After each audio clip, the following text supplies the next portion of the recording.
کہ جو جس کے جیسا اپنے آپ کو بنائے گا وہ آخرت میں اسی کے ساتھ ہوگا. یعنی ہم دنیا میں جس سے محبت کریں گے، جس کے جیسا اپنے آپ کو بنائیں گے، آخرت میں ہم اسی کے ساتھ ہوں گے. تمہارے لیے تمہارا دین، ہمارے لیے ہمارا دین. ہمارے اسلام نے یہ تعلیم دی ہے کہ دوسروں کے دھرموں کو برا مت کہو، دوسروں کے خداؤں کو، مذہبی پیشواؤں کو برا مت کہو، لیکن ان کی دھارمک چیزوں کو آپ خود پر اپلائی مت کرو.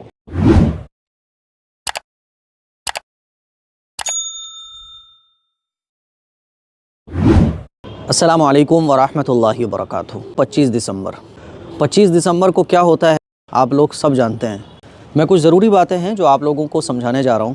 میرے عزیز بھائیوں، میری بہنوں، کیا ہم لوگ یہ چاہتے ہیں کہ کل آخرت کے میدان جب قبروں سے دنیا کے سارے انسان نکلیں گے اور الگ الگ گروپ میں ڈیوائیڈ ہو جائیں گے، تو کچھ لوگ ایسے بھی ہوں گے جو یہودیوں کے ساتھ ہوں گے، کچھ مسلمان. ایک مسلمانوں کی تعداد وہ ہوگی جو عیسائیوں کے ساتھ ہوں گے، اور مسلمانوں کی ایک بڑی تعداد ہمارے آقا محمد مصطفیٰ احمد مجتبیٰ صلی اللہ علیہ وسلم کے ساتھ ہوگی. تو وہ مسلمان جو عیسائیوں کے ساتھ ہوں گے، یہودیوں کے ساتھ ہوں گے، وہ حیران اور پریشان ہوں گے، اور وہ یہ سوچیں گے کہ آخر ہم مسلمان تھے دنیا کے اندر، لیکن ہم ان کے ساتھ کیوں کھڑے ہیں؟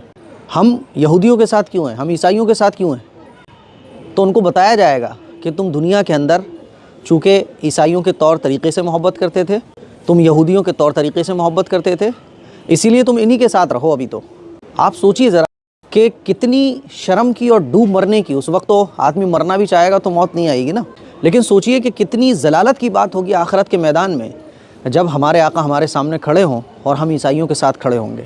اس حدیث کو میں نے آپ لوگوں کے سامنے تفسیر کے ساتھ رکھا ہے، جس حدیث میں حضور علیہ الصلوۃ والسلام نے ارشاد فرمایا من تشبہ بقوم فہو منہم، کہ جو جس کے جیسا اپنے آپ کو بنائے گا وہ آخرت میں اسی کے ساتھ ہوگا.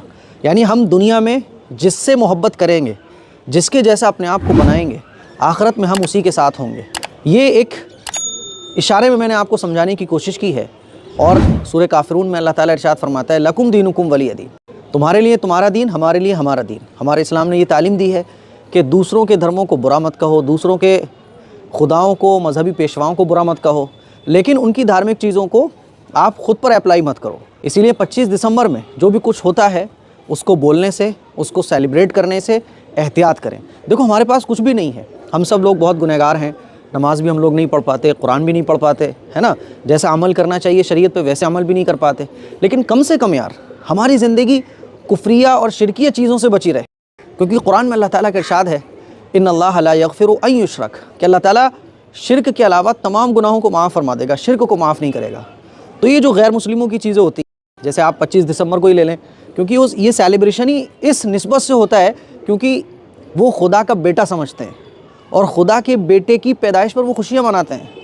تو جب آپ ان کے اس سیلیبریشن میں شریک ہوتے ہیں، گویا کہ آپ ان کے اس عقیدے کی تائید کر رہے ہوتے ہیں. تو اسی لیے اپنے نام اعمال میں، ہمارے تو آلریڈی بہت گناہ ہیں یار، ہم لوگ بہت گنہگار ہیں، لیکن توبہ کا دروازہ ہمارے لیے بند نہ ہو جائے.